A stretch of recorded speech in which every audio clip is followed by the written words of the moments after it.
This episode is brought to you by the Slash and Cast Podcast Network. Discover all of our shows at slashandcast.network. Welcome to Apocalypse in Review, a lighthearted podcast that does a so-so job of reviewing and rating apocalyptic movies. Did you know that the cigarette lighter was invented before the match? What? My name is Michelle, and I'm here with Tom. Yeah, I'm Tom. How could that possibly be? I don't know. Don't quote me on that. Hold on. Oh, interesting. So the cigarette lighter was invented before the first conventional friction-based match. The German chemist Johann Dobereiner invented the lighter in 1823 using hydrogen and platinum. Fucking wild. What? And then the match was invented in 1826, so by 3 years. But still, that's pretty still cool. pretty wild. Anyway. You always learn something new here at Apocalypse in Review. Hey, that rhymed. Oh my God. You did it. That was pretty amazing. Especially for somebody who was literally just talking words. Not even thinking. Yeah. And now that you've highlighted it, it's not impressive. No, I always do that though, don't I? No, it's like I can't just let anything go. It's a rule. Like, we have to do it. Like, if we do anything that's, like, good or, you know, even decent, we're like, hey, everybody, check out us. I think it's because we weren't praised enough as a child. That's true. Yeah, no, we need validation constantly. Please, somebody. I'm always like, kids, am I a good mama? Do I suck balls? They're like, no, mama, you're a good mama. I'm like, thanks, I needed the validation today. That's rough. That's like a whole... They're going to have to find a special therapist. Like a real specialized one. No, I think they'll be fine. I mean, yes, we do have a therapist on call in case there ever needs a time that they need to be enrolled in. But oh yeah, so I was talking to my brother, who's in Korea, right? Right. And he's like, "Oh, I went to talk to a shaman," and I'm like, "What? Tell me more." And apparently, she, matched up a whole bunch of shit. And so I was like, oh my God, I need to talk to this person. Like, I need this in my life right now. Sure, yeah. And then, I finally get in touch with this woman. Mm-hmm. And, the first thing she says when she hears my name, and then, she's like, what's your name and what's your age? She doesn't even ask me for my birth date. Normally, they want your birth date. She was like, no, I just need to know how old you are. I'm like, weird. I guess she was reverse This engineering woman's it. interesting, though, because, normally Korean shamans have, these full, they have these rooms dedicated in their homes as an altar for the spirits that they're, worshipping, I guess. Okay. Because the concept of Korean shamanism is that when you are kind of possessed by these spirits, you will constantly get sick if you don't kind of go into their will. Yeah. And so you'll get sicker and sicker. Bad shit will keep happening to the people around you. Mm-hmm. And then you either have to do something called a nerimgut, which is it literally means push down, like a ceremony that pushes down the spirit so that they will kind of leave you alone. Right. Or no, nullimgut. Sorry, that's nullimgut. And then nerimgut means receiving it. So you either have to do one or the other. You have to either accept that you are possessed and you have powers and you need to, basically marry these spirits. It's almost like the nuns who go and marry God in church and shit. That's the whole concept, right? You're marrying Jesus and God and you can't, you have to be alone forever and all that shit. So it's the same concept with these shamans. Once they accept it, it's they're serving these gods and it's almost like they're almost married to them in a way. Okay. And, they have to have an altar and all this. And apparently this woman doesn't. And she just once you become a shaman, you're supposed to quit your job and all that. But she still has her job. And so her home doesn't really have an altar either. And she's very different from others. And so to me, that I think is legit. You know what I mean? Because like you're not having to do anything for show. Like you know that you've gotten a gift. Yeah. And you know how to use it, right? Because there are a ton of fake shamans in Korea. Like, oh, I'm sure. Yeah, it's more often than not, they're either gonna be all fake. Like, yeah, there can't be like if you're just driving down a back road and you see 14 psychics on like the random street or whatever, like psychic places and palm readers and stuff. I'm like, not all of y'all can have a gift, can you? Right? No, it doesn't make sense. It's not plausible. Mathematically, just doesn't work. It doesn't make sense.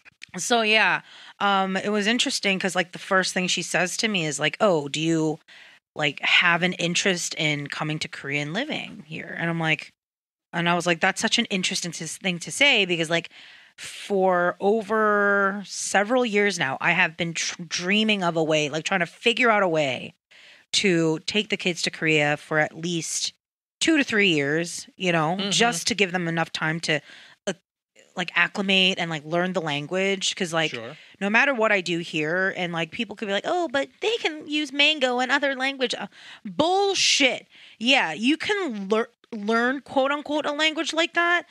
Like as a child, but you're only learning words. Like you're not going to know how to have a actual conversation. And yeah, you can't really get into the language, I feel like, unless you like really soak in it. Like, you know what I mean? Like, yeah, there's a huge difference between learning a couple of words and actually knowing how to use that language to your advantage. And, and if not, like going for 2 to 3 years, because, you know, I don't think it's going to be easy living there. It's definitely a culture shock.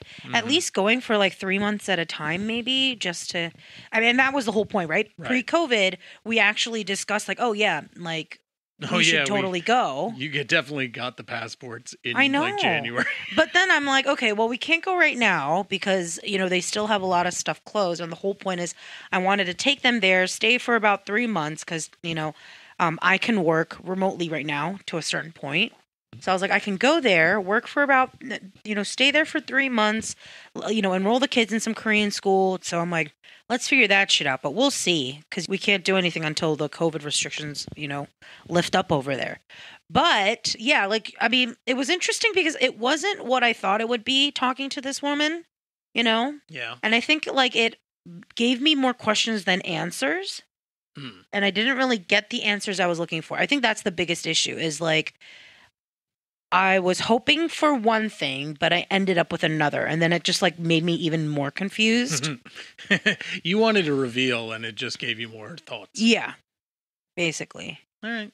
She was like, oh yeah, you do like 5 to 6 different things. Like you do way too many things, but within those things, like you're going to be able to like be more successful. But like, oh, I even forgot to mention that we did this. Yeah. I did not have a good thing. I couldn't think well. It's okay. But anyways, so yeah, she was just like, you should be definitely trying to make something of yourself with doing already the shit you already know how to do. I'm like, ugh, fine. I don't want to, but fine. But it makes sense. Like we were talking about that too, though, right? Yeah. And that's the thing. Like with shamans, it's always like, I don't really necessarily think they know a lot. I don't think they're real most of the time. Like I used to hope that it was real. Like when I was a kid, like I wholeheartedly believed in it. And through the more recent years, I become a lot more skeptical. And it's so weird because like I am like granola nut crunchy and weird, right? Okay. Like I like to believe that shit's real. Yeah. But I have yet to find concrete things that show me that it is. Or there's like contradicting shit with it all the time. Even like the law of attraction crap. Like I know people who are like wholeheartedly like it is true. And it's like the people around me who say that don't really live a life that shows that it works.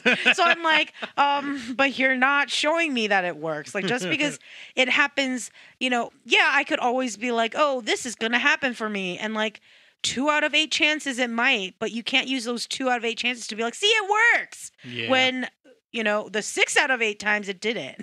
Like, you know what I mean? Right. I mean, I'm always about trying it because I'm like, what's the harm in not? Sure. You know, but sometimes I can get really pessimistic. I feel like I'm going through a phase in my life where I am just like multiple personalities contradicting one another. Or like my innards are just fighting one another all the time. I don't think that's the right way to say it, but like I guess my self-conscious is like at odds with itself. You know, I'm always like, oh, well, this might work. And then the other part's like, fuck this shit. This is all bull. And then I'm like, oh, maybe I should like become a decent member of society and try. And then they're like, oh, no, but like everything is bullshit. Everything is a lie. Your government is a lie. Everything is a construct made up. And I'm like, oh, help me. So that's been my life for the past couple months. I'm just, having this internal struggle constantly. Yeah, okay. I was like, I wish I didn't know anything. I wish I was just somebody dumb, like not even dumb, but just fully ignorant. Blissfully ignorant, yeah. Yeah, I would love to be blissfully ignorant. I'm serious. Sometimes it sounds beautiful. Like, doesn't it? Sometimes I see like a dude at work or something like that he just shows up, he goes home, he drinks himself into a stupor, he passes out, and he does it again. And you're like, that guy's life must suck. But then you look at him and you're like, no. I don't know, he seems to be fine about it. I think they're happy. It doesn't seem good, but he likes it. Yeah, but that's the thing. I think I should have been that way. I should just, I should have picked a nice religion to believe in and just, assume that was it. Yeah. And just live by those rules and be like, well, somebody's going to take care of me after I die. That would be golden. Fuck, oh my God. What if we could go back and stop asking questions? Oh my God. Maybe I would be happier. I mean, they do say ignorance is bliss. There's a reason why they say that shit. Yeah, I suppose so. Not knowing is the best. Well. So let's take that as a lesson, children. Let's not learn anything. Stop going online. Stop YouTube and shit. Delete your TikTok. Just live your, just only have Netflix on and Amazon on. Stay away from the documentaries. No need. No need This is the worst advice. Oh my God. So yeah, always having an existential crisis these days, but it'll be okay, right? It's a real slow burn one. It's okay. Oh, right? Yeah, right. Anyway, so hey, what did we watch this week? Wyrmwood. We watched Wyrmwood. Yeah. We watched Wyrmwood, Road of the Dead. Mm-hmm. Yeah, it's a 2014 Australian action horror film. I think it's one of those indie flicks. Yeah. It's an indie. We definitely discuss it later. But yeah, it definitely seems like a few people and a dream and a camera. We had Rick and Julia from the Mad Max Minute podcast. That's right. Yeah, super fun couple. They've been doing this for like years now. I think they're on their 5th season. They've done all the Mad Max movies, and then they're now doing Waterworld. Yeah. Yep. So, yeah, go check them out. It's a real fun show. They invited us on. Our episode will be out eventually. Yeah. Well, they prepare when like we months don't. in advance. And like, stuff, like good people, they prepare. Yeah, like adults. Yeah, exactly.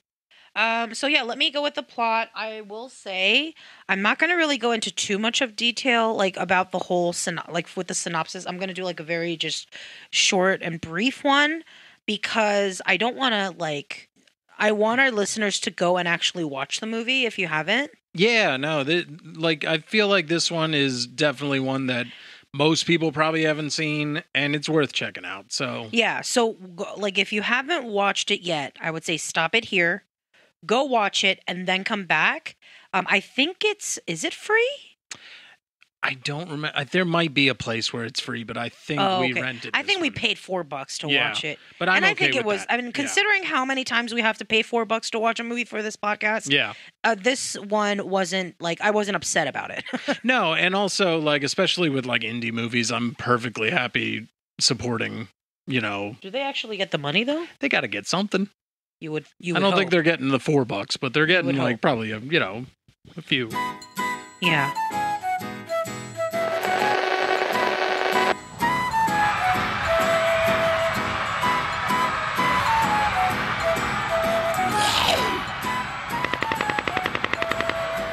Hello and welcome. Do not fear. You are safe here. Please sit back, relax, and enjoy. This is Apocalypse in Review.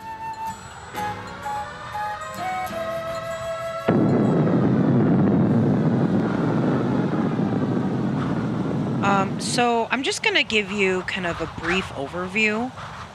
There's this there's like a zombie apocalypse thing happening. Mhm. And it kind of sets off with showing you like this brother and sister who are kind of living, semi close to each other within Australia.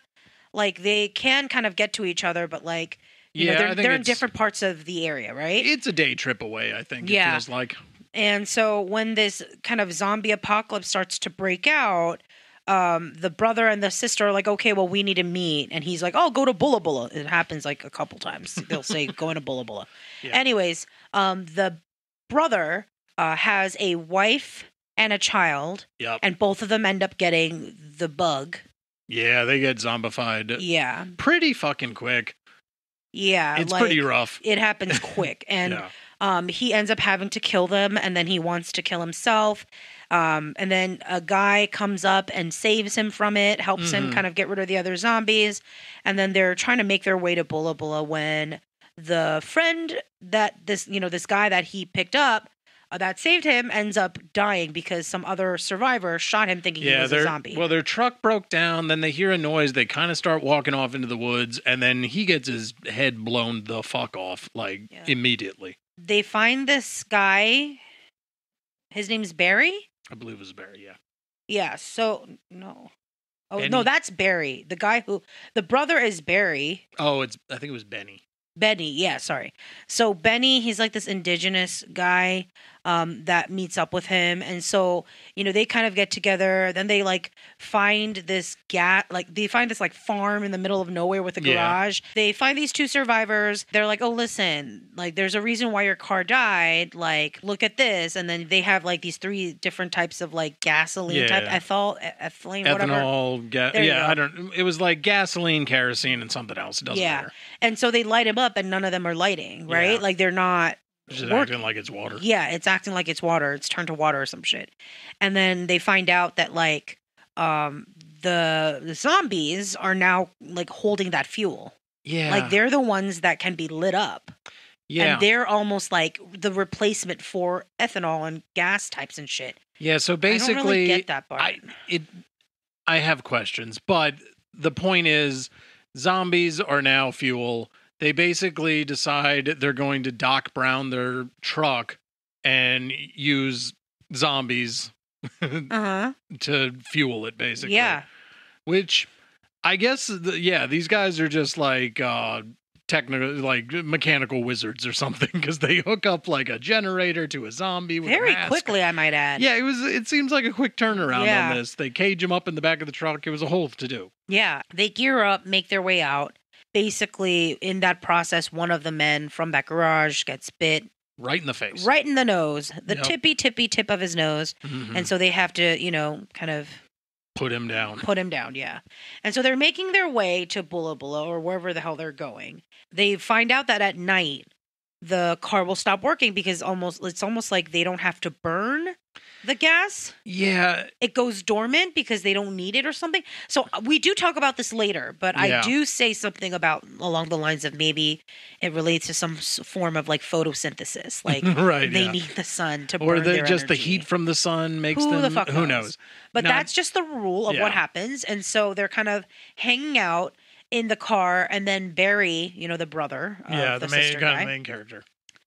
he has like these PTSD flashbacks, and he like hits, blows the shotgun because they have like a caged car now. Yeah. And so he like hits one of the zombies, but then it like lights It their like bursts car into on flames. flame. Yeah.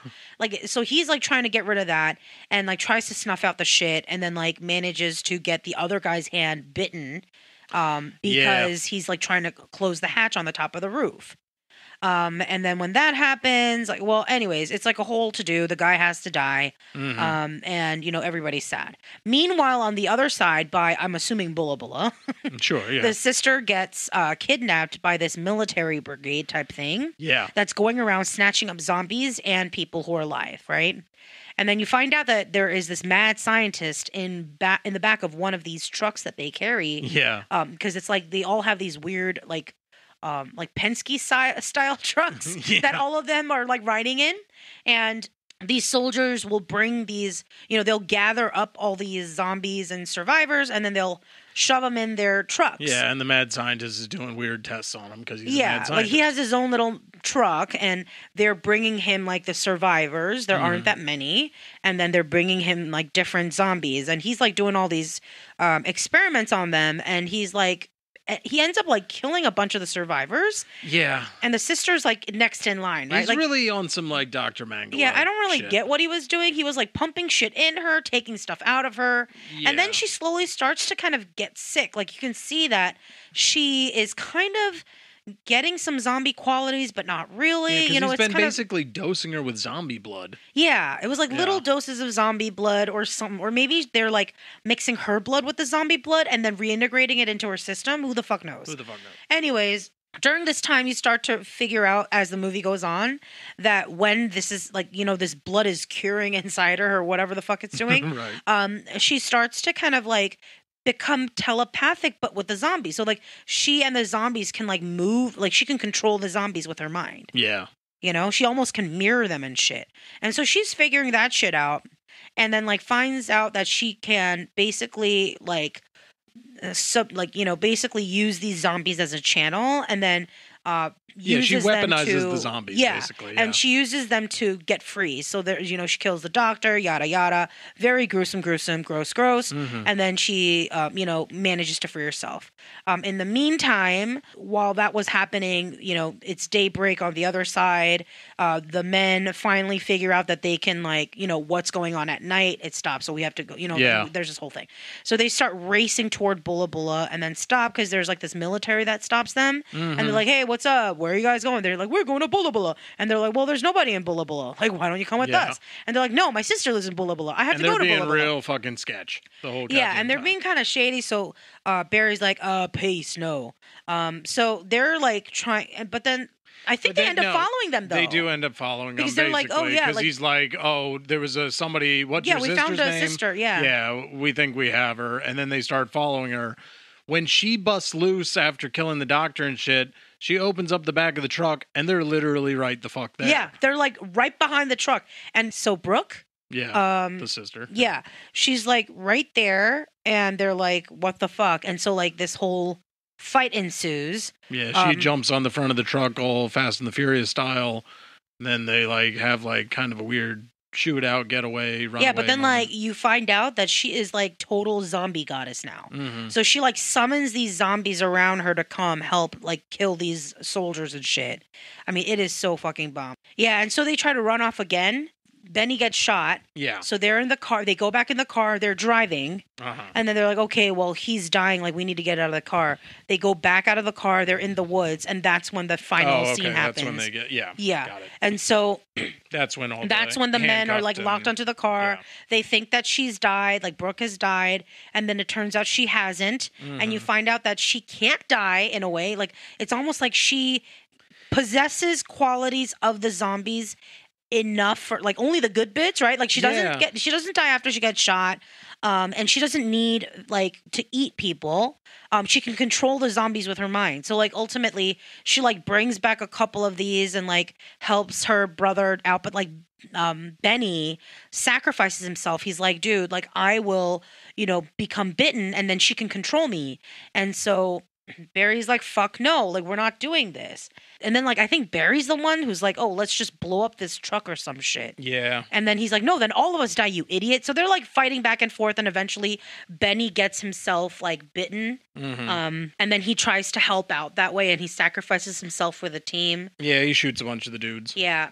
Later it's like a one-on-one with Barry and one of the soldiers. Yeah, they're like going through a whole fighting thing, and then Brooke intervenes, brings like a whole bunch of zombies, and just yeah, after a really fucking long fight, Barry finally like gets him because again, zombies are flammable. He gets a bunch of zombie blood on him and he lights up his fucking face with the matches that he found. So dude collapses on the floor, gets all crispified. Yeah, and then Brooke like stands up. She summons all the zombies and they all eat the soldier up. And then basically it ends with them like stopping some of these other soldiers on the road and getting them fucked up with zombies. Yeah, because Brooke is just like attack with her mind, and then they all start attacking the soldiers. Yeah. So yeah, that's it. That's like a very shortened version of the movie. It sounds a little wackadoo when we say it, I know, but like, does it? I think it sounds brilliant when you say like who thinks of using zombies as fuel? Yeah, no, I'm just saying, like, I know it. Like, if you haven't seen it, it probably sounds a little wackadoo, but try it watch out. it. Try it out, and It's then pretty let us fun. know what you think.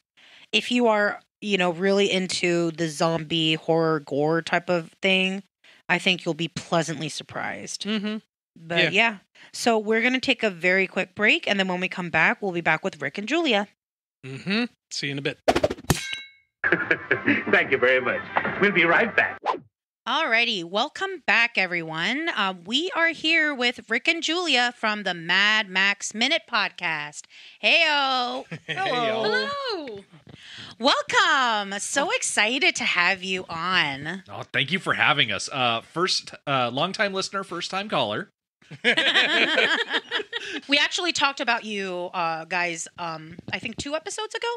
Yeah, I think we mentioned that we got to go on y'all's podcast. Yeah. Even though, as we said in the episode, that episode's not coming out for months, and our episode was coming out later that day.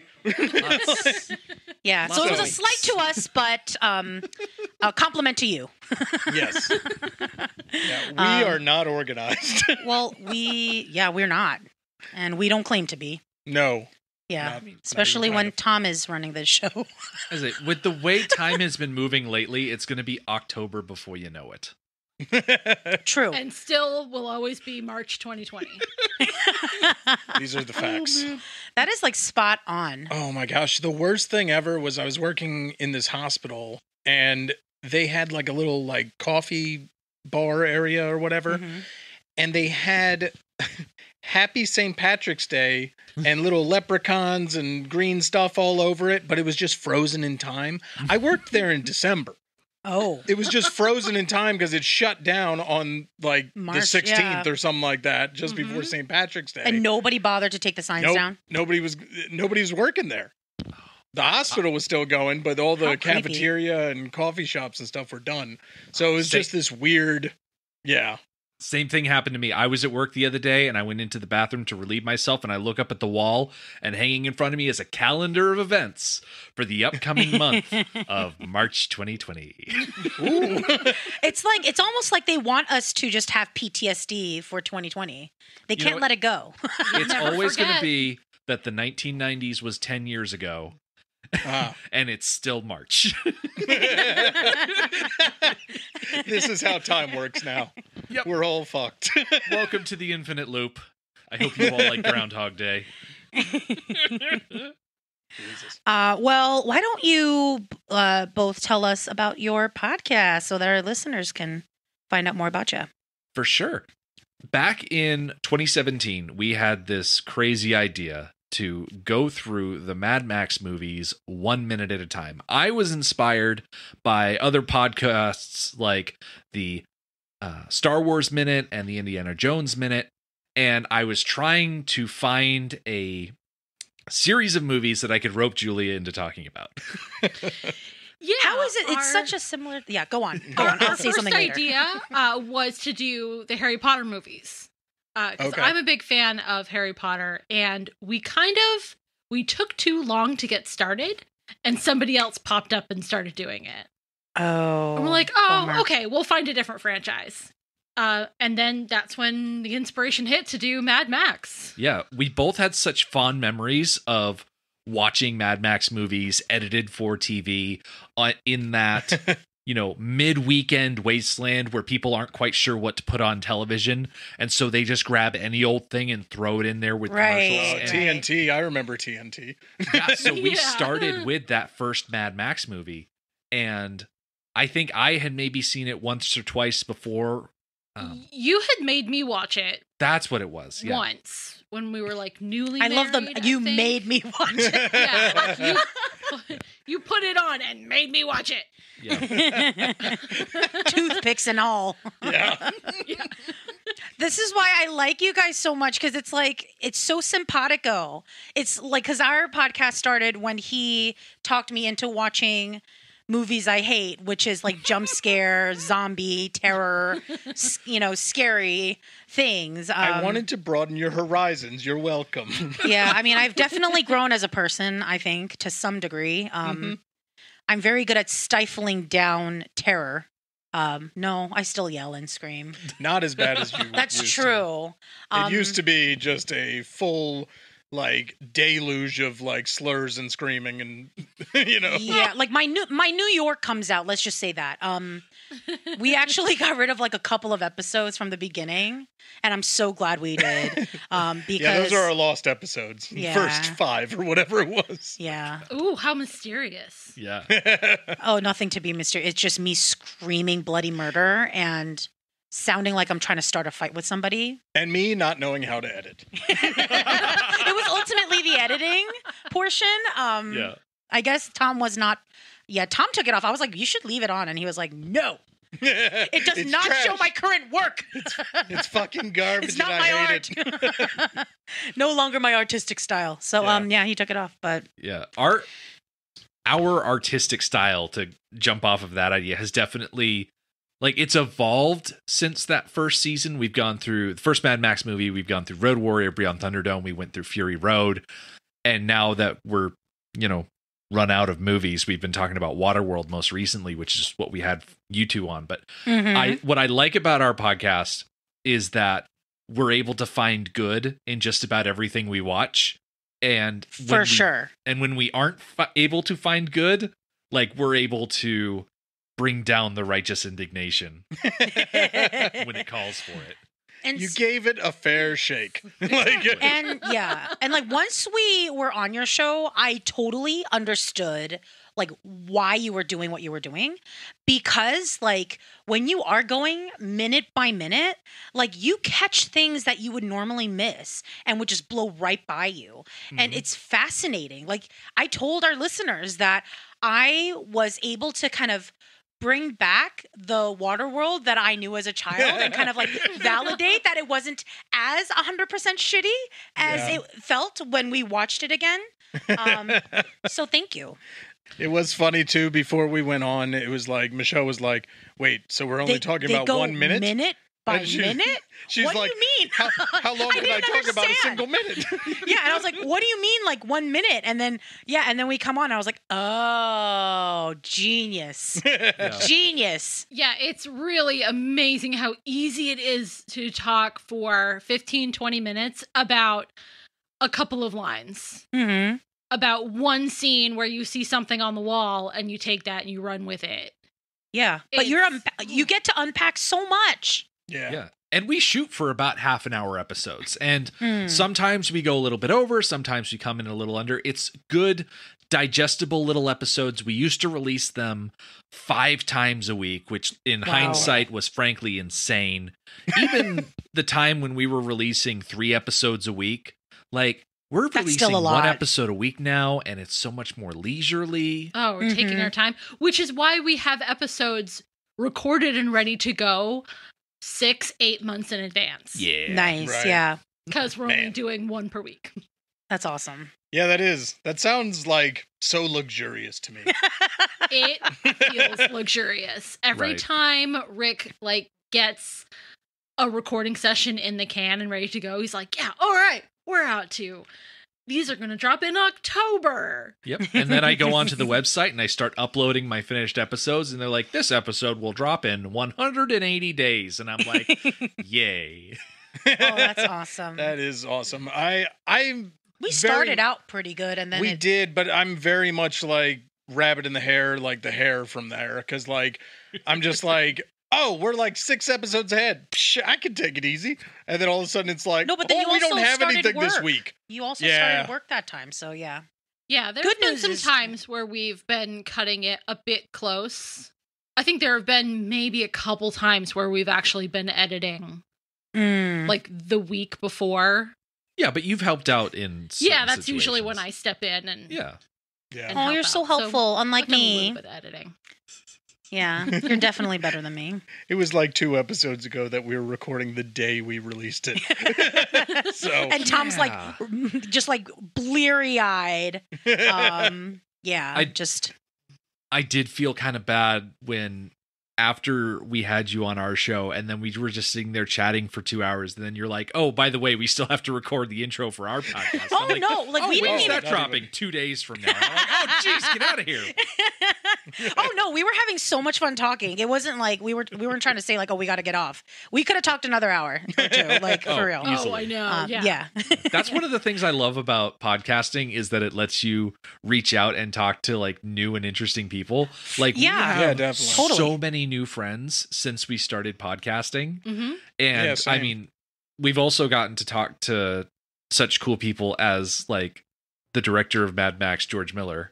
I hounded him. I know. We his told our personal listeners assistant about that for months. And she finally gave in to my pestering. See, you have to be And gave me an consistent, hour. Thomas. Mm. I've been telling him like he needs to be consistent, but he's very shy. It's not on a Twitter. shy thing, really. It's just I throw something out there, and if it doesn't stick, I go, okay, give up.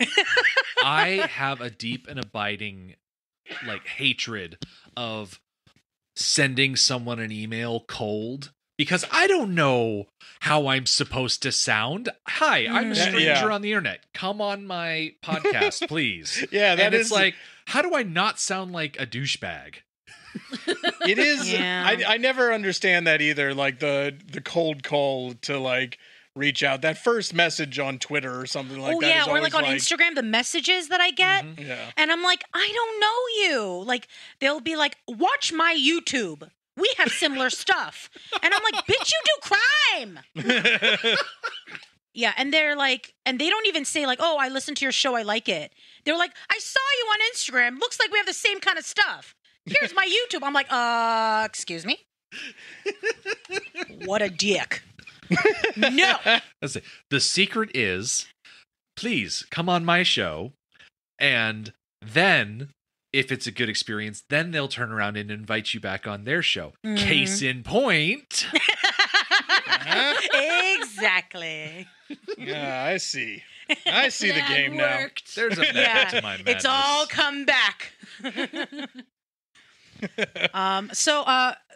We usually do trivia for this movie. Yeah, I mean, for movies in general lately, but this one didn't have much. So I'll just talk about the two that I found. Okay, go ahead. One was that it took 4 years for this movie to come out. Like it took them 4 years to make it. Yeah. Because they only shot on the weekends. That's pretty awesome, though. Yeah. Like, this is like a real side gig for these people. Like, they were like, okay, we'll get together on a Saturday, shoot a couple of shots, and then, go do our regular shit. They're like, dude, I need to go play soccer. Like, I need to be at the potluck at 7 p.m. Okay, like, Like that dude, the main character probably is a mechanic in real life, and he was just like those like shots of him like working on the car or grinding something or whatever. He's just like at his shop. They're like, well, we can get some B-roll here real quick. Another fun one was, well, it wasn't fun, but Brooks bodied like the double for like the action sequence. She almost died because that scene where she's jumping from the truck to the SUV or whatever van thing. The truck to the truck. Yeah, she missed it, and then like basically got partially ran over, kind of. Geez. Oh my gosh. But the thing with stunt doubles is that like they're like apparently I heard this from like when I was listening to like Jackie Chan do a bunch of like stuff, and he was like the first thing they teach you is like how to take hits and falls and all these so that you can prevent injuries. So maybe that's why it helped her, but she escaped without being harmed. Being hit by a car is no, probably I think she like went something under to some degree. I don't know, but that's probably not something they teach you in, at least not the first week of stunt double school. True. Probably the second or third week. Like the first week is how do you fall without breaking a leg from 20 stories or whatever. I don't know. Who knows? Yeah. That's wild. Crazy. I was looking on the cast and crew page for this movie, and I specifically went looking for the stunt coordinator because, like, the stunts in this movie, like, they go hard on these my God, stunts. Like, like jumping out of a truck and like the fight at the end between, Barry and the captain, like just knock down, drag out, and I'm like, okay, I've got to know more about the stunt coordinator. His name is Spike Cherry. That's an Aw. awesome name. And pretty he's nice been name. working Yeah, in the industry since 1984. One of the first movies he did stunts for was Mad Max Beyond Thunderdome. No Damn. way. Yep. It all comes together. It does. Because you can't be an Australian being involved somehow in a Mad Yeah. Max movie, I guess. Yeah. I mean, Wow. that might be true. I don't know. Like, It was kismet. Right. that's pretty wild, though. Yeah, it is, like, for how low budget this movie is and Mhm. stuff like that, it's like they really did good work on, like, a lot of this Oh stuff. my god, yeah. Like, I For was real. quite Oh, impressed yeah. by how, and on the weekend. On the weekend, no less. Yeah, on the weekends, no less. Yeah, I Oh didn't my know God. that it was shot entirely on the weekends. That Right? kind of like raises it in my mind. Yeah. Well, the budget Yeah. was only, I think, what, I want to say 1.4 million. And so Oh when my you gosh, spread that really? over 4 years Yeah. and, hundreds of weekends, it I feel makes like it they a little used it bit all on more blood. digestible. Yeah, all on blood and used rifles. Seriously. Yeah, maybe so. Everybody's head that blew up did look like they just filled a watermelon full of corn syrup. No, but though. they went Like- all out on those explosions. I was like, man, was that pretty- shotgun has a punch. Yeah, it did. Yeah. You know? Yeah. My It gosh. was Yeah, nuts. that one head explosion when you've got Barry and he's walking behind Yes. the dude with the beard, and then his head just it's there. It's and a then it's just watermelon. not. Yeah. It looks like a watermelon. I Just wonder blew if they up. used like mini detonators instead of like an you know what I mean? Like it looks like yeah. a bomb went off in the head, Yeah. like in the cranium, just out. That scene, by the way, like that actually like shook me a little bit because I was like, "The fuck! Like, what Right. happened?" Okay. Like, So, I had it open and now it's gone. So I had the trivia page, and Michelle, you probably saw it too. But like Yeah. that, the dude who played that character, the reason they killed him off is because he left the production to go be in a play, and he Oh couldn't my like stick God. around. Like he was supposed to be Barry's best friend, and that makes So- a lot of sense. Oh. That Actually, makes so much sense because it felt like when those two got together, it felt like, okay, we now have Yeah, the yeah, buddies in our buddy comedy. Yep. yeah. yeah. Honestly, But Benny was way better than that guy though.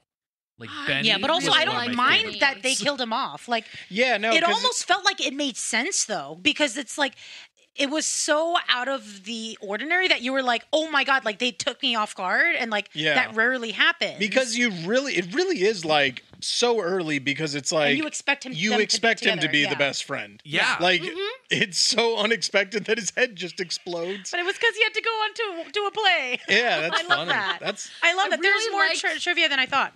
I really liked story wise, like for Barry, he just kept losing the people closest to him over and Yeah. over and over again. Yep. And it just, he could not catch a break. not No. even a little. He couldn't. Yeah, And that was- sometimes it seemed like it was kind of his fault. Like, I know that's such a dick thing to Oh, say, yeah, but like, Frank was totally Barry's fault. Oh yeah, Frank was. Yeah, Frank when they were yeah, in the like I mean, truck he overnight. shoots the thing, blows up the thing, and then he has to go up, and then the guy, I'm like, those things I hate because I'm just like, ugh, It was it's so your unnecessary. fault. Yeah, Like, just sit there quietly snoozing like everybody else. Mhm. exactly. If And they had speaking, if they had just chilled out, they would have all survived the night just fine. yeah, yeah, that is true. mm-hmm. Yeah, that it was kind of like it was interesting because it's kind of like like the movie Scream or something where you just kill off the person that's like top billing in the movie or something like that. Like when they kill her off like so quick, like in that movie, you're just like, oh shit, anyone can die. Mhm. So like with whatever that dude's name was with the that picks him up. Yeah, the or older whatever. gentleman.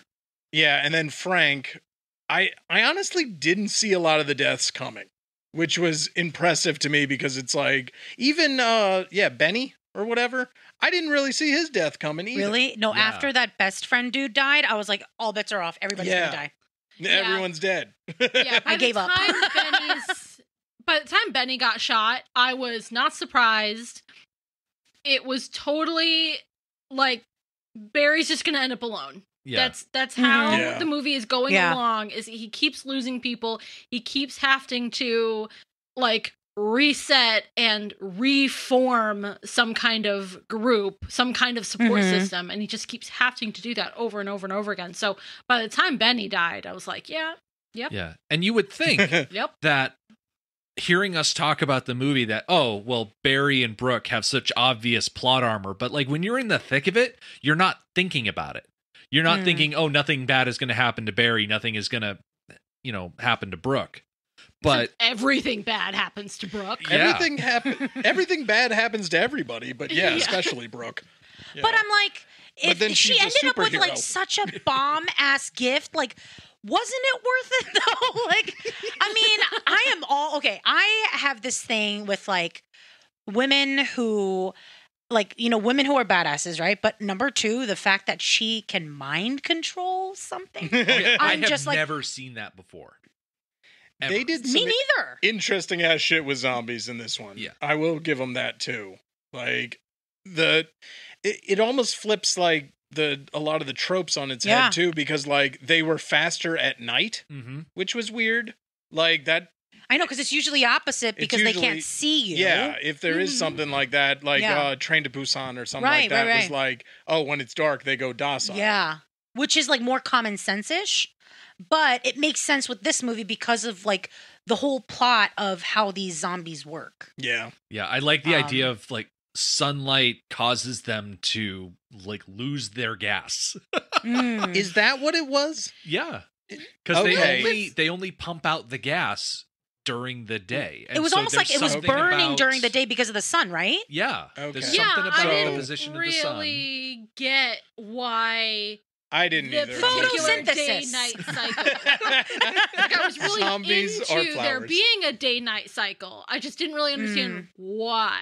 There was a couple of things that I did have questions about. That was one of them. Like, okay, why are they only allowed to use their energy at night?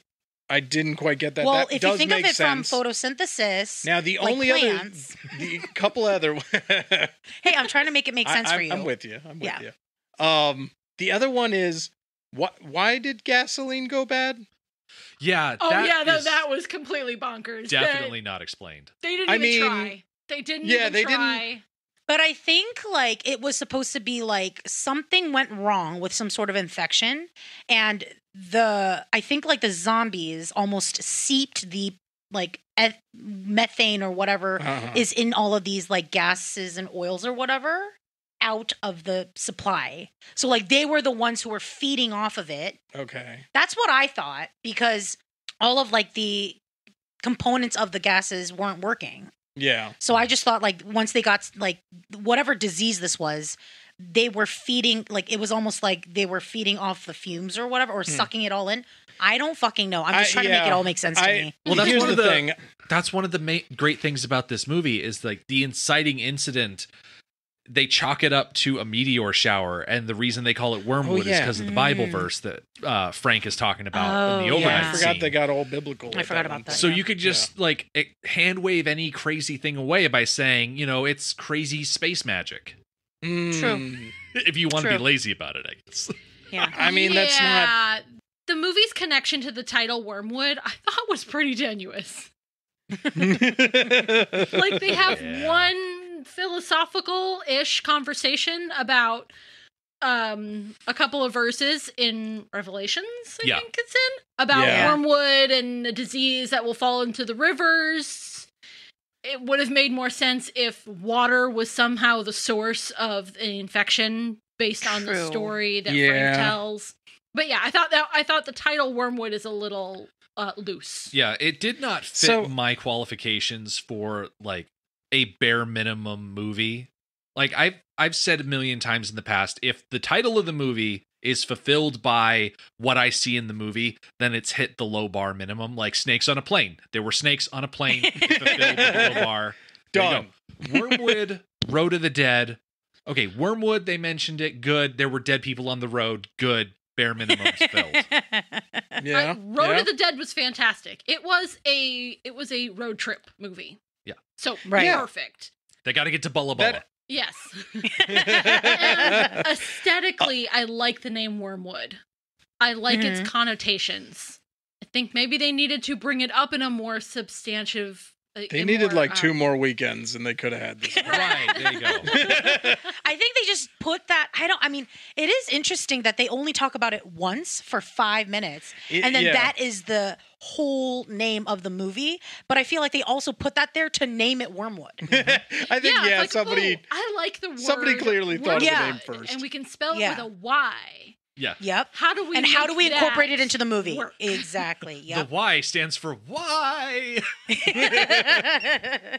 Yeah, that was it.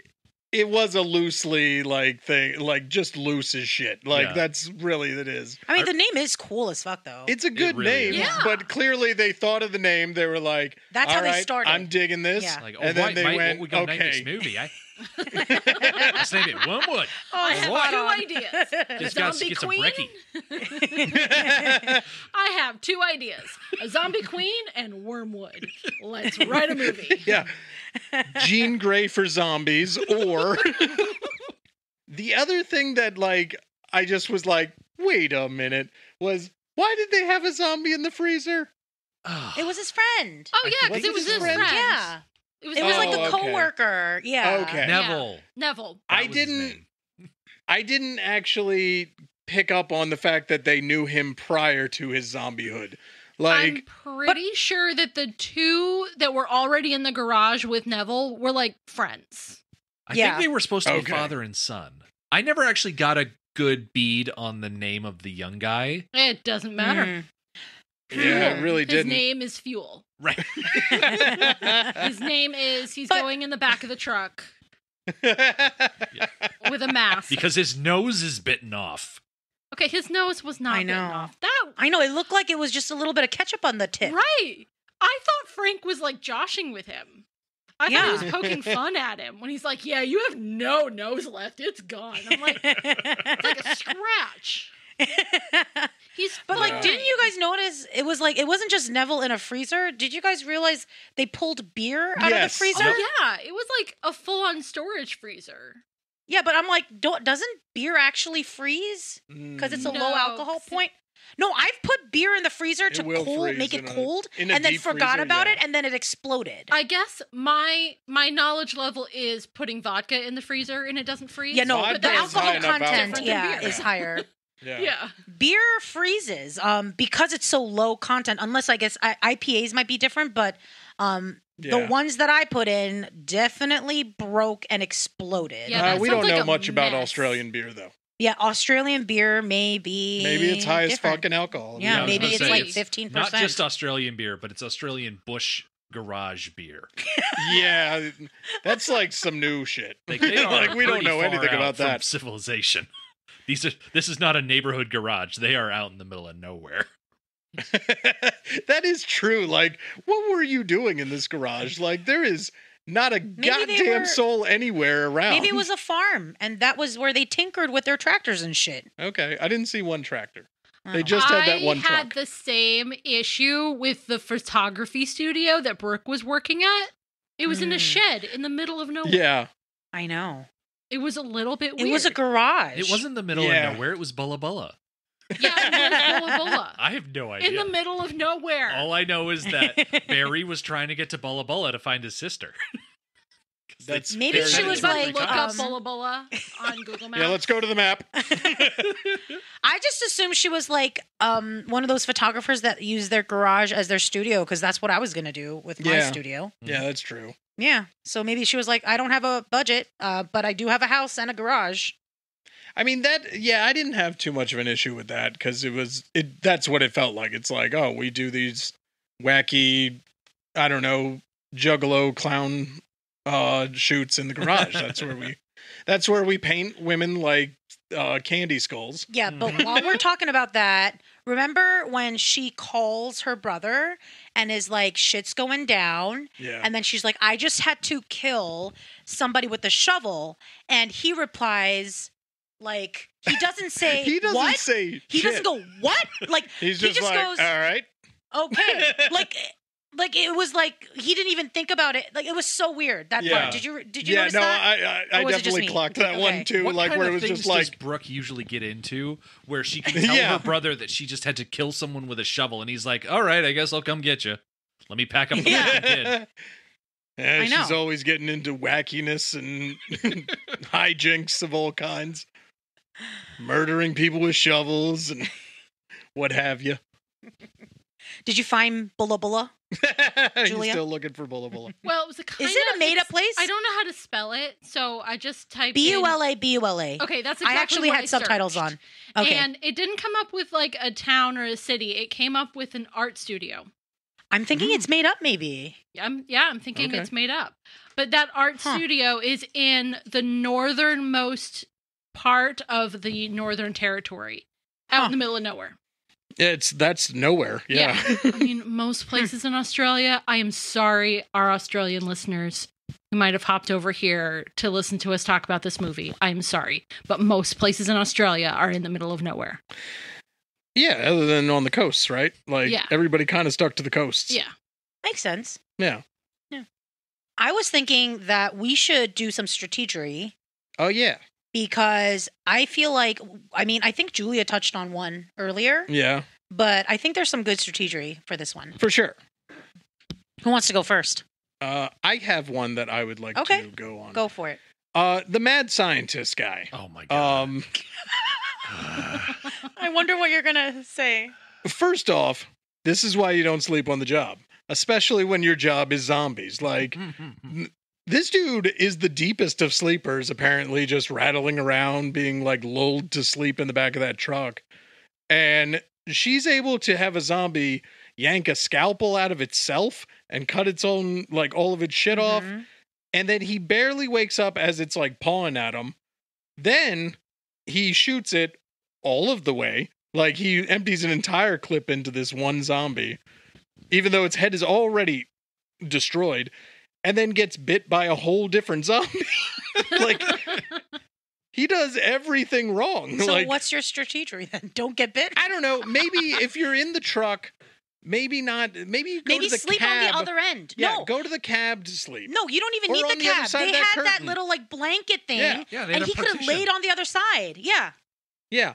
There's so many better options than just stay in the zombie van. True. Agreed. I don't know. Also, why was it in a van?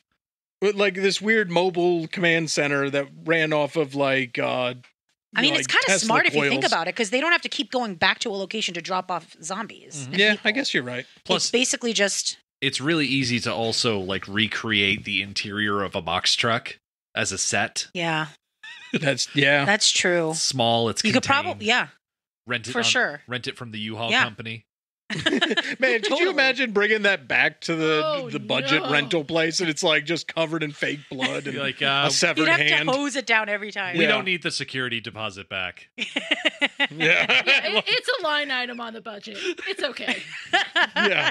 That'd be like when like remember when Jackass they rented the car and took it to the demolition derby?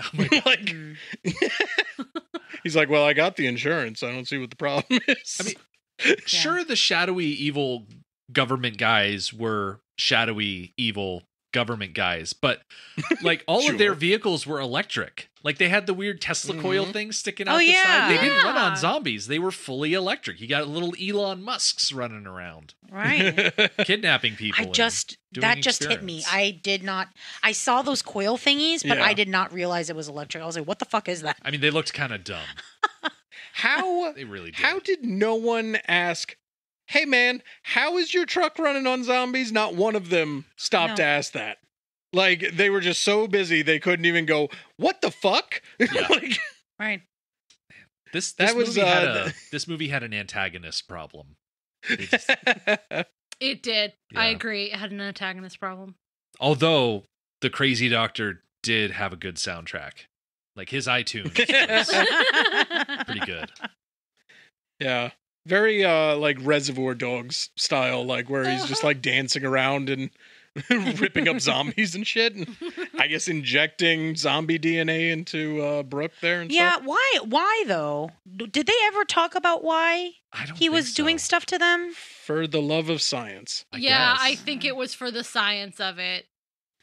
Okay. I mean, you never see him write anything down or talking to a recorder though, which Nope. is like standard movie scientist protocol. I was about to say Right. the main. What is it? Mythbusters said the main difference between science and messing around is recording data. Yep. I was right. For once. Okay, I mean, he has a computer there. He does have a bloody computer. Oh, Like, that computer keyboard was gruesome. yeah, it was pretty rough. very dirty, not very clean. Through looking at the IMDb page, I learned about Wyrmwood: Chronicles of the Dead teaser that released in 2017, which was 3 years after this movie came out. Like, they did, I think it was like a 6 or 7 minute like teaser as Okay. like a sort of pilot that could become a TV show, and they uploaded it to YouTube. You can go and you can watch it now, and it's basically like take the box truck and turn it into like a basement lab, and the person that's in there is just some MMA fighter lady, and she's able to escape, and then as soon as she escapes, then Barry and Brooke show up to like be the cavalry for her escape. Okay. Oh, And it's cool. really cool to watch because it is gory as hell. Oh, I- jeez. I Oh, would watch jeez. that. I would watch that actually, because like, Just for Brooke though. because I Because I think really if like that they kind of shit. expanded upon this, because like, I was gonna say like, I'm okay with a movie not fully explaining itself. Like for the most part, like Mhm. if you're living in the character's shoes and they don't know what the fuck, then that's fine by me. Yeah. But like, You're so right. there's Yeah. like a difference between that and like just like Over explaining something that's dumb as fuck. over-explaining is yeah. dumb too, but like what I'm saying is like there's like a good balance you can hit, and they like almost got it perfect. Yeah. So like if they could flush out a few more details, like why does gas not work? Right. Like that's Right. that's the thing that I keep, But also, they harping didn't on. know. They just realized it. Like Yeah. they figured it out, and I know, but they couldn't figure out why. yeah, but I want to know. But there's really That's one of the interesting things stuff that I to want to watch know. because like you've got Barry, he just stumbles upon Brooke, like literally, like she pops out of the back of the truck Mhm. and then boom, there she is. Yeah. But then like there's story potential for Barry reconciling what Brooke has become over the course of the movie, because I wasn't entirely sure at the end of the movie, is Brooke dead? Is she now Yeah, but also, is she dying Something because she else? keeps vomiting bile? yeah. Like I don't That's So- true. I think forgot they about explain that. it 100% there. So she is definitely something else. Yeah, I mean, if they did a TV show, that would like totally kind of round out the movie Yeah. because then they'll have time to explain all these little things that's happening. Yeah, because that happen. apparently she's like Blade for zombies. Like she's kind of Nice. like a Daywalker But better. situation. Because she can control them. Yeah, but then yeah, exactly. She has zombie whisper. Oh, So she's that like was fucking Blade cool. meets Borg Queen. Yeah, that was the first thing that I thought of was the Borg Queen, where she is Borg, Nice. but she's also independent. Gosh. Mhm. I love how you've got Barry and Benny stuck tied to the truck, and Benny comes up with this harebrained scheme. He's like, I'm going to turn into a zombie so that way Brooke can use me to shoot these guys. And it's such an out of the blue like type of thinking.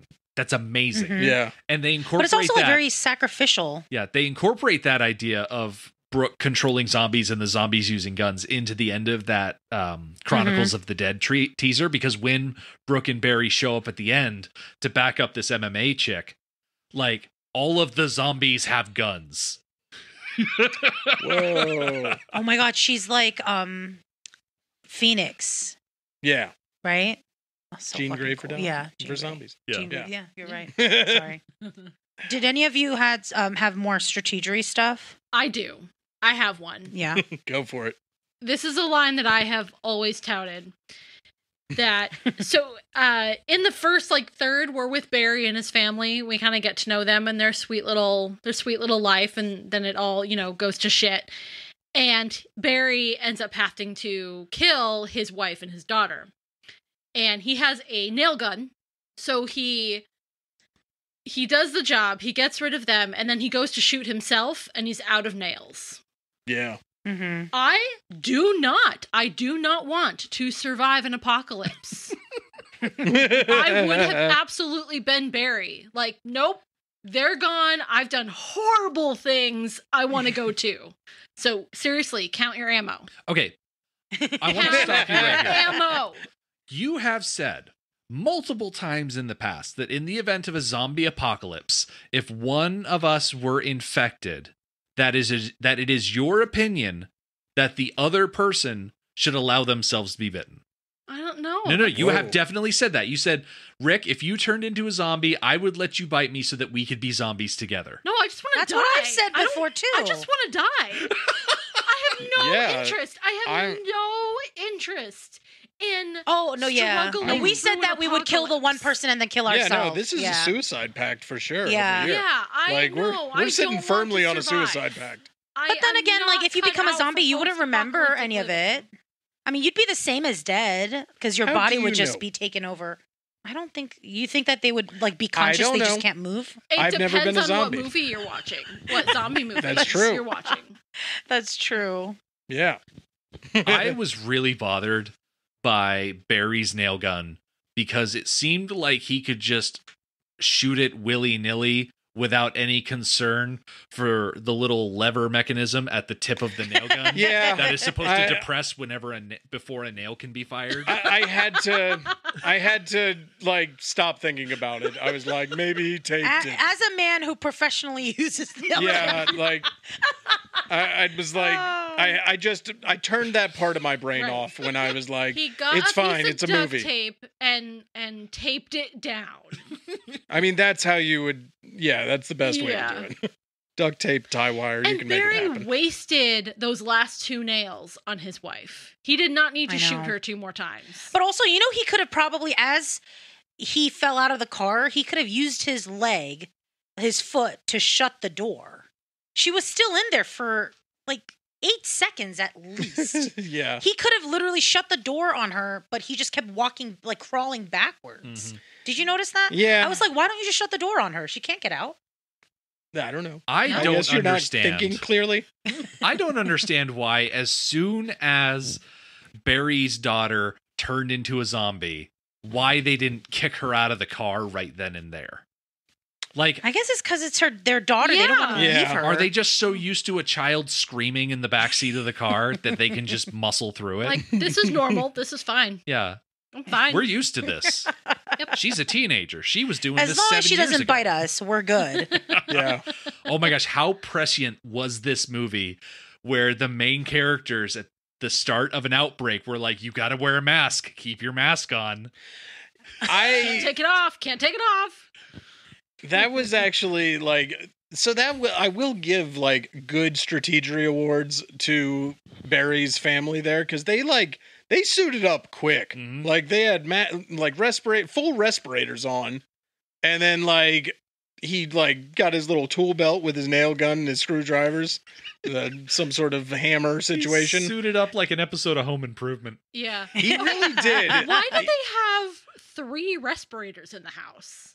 I mean, Like, I those wondered were- that those too. were I mean, work respirators. maybe there was a sale. But that's the thing. Like I think Maybe he's a construction worker. Well, he was like He's a clearly like mechanic. right before dinner, he was like grinding on shit and Yeah. like whatever. So Mm. maybe he's like a body shop kind of guy or something.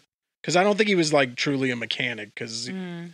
I don't know too many mechanics that bust out an angle grinder to like fix your radiator. Right. So I think he was supposed to be like a body shop guy or something, and therefore that kind of makes sense that you would have some of those on hand. Right. See, my strategery would Uh-huh. be that they invested in some anti-fog spray for everybody's masks, like especially the military Oh, people. God. Because I was like, Oh my goodness. I yes. flip out when like my screen when I'm driving my car and Uh-huh. like my window wiper will not go slow enough but fast enough. You know what I mean? Like Yep. I'm like pet peeve, and then I see them. I'm like, how can they see through that?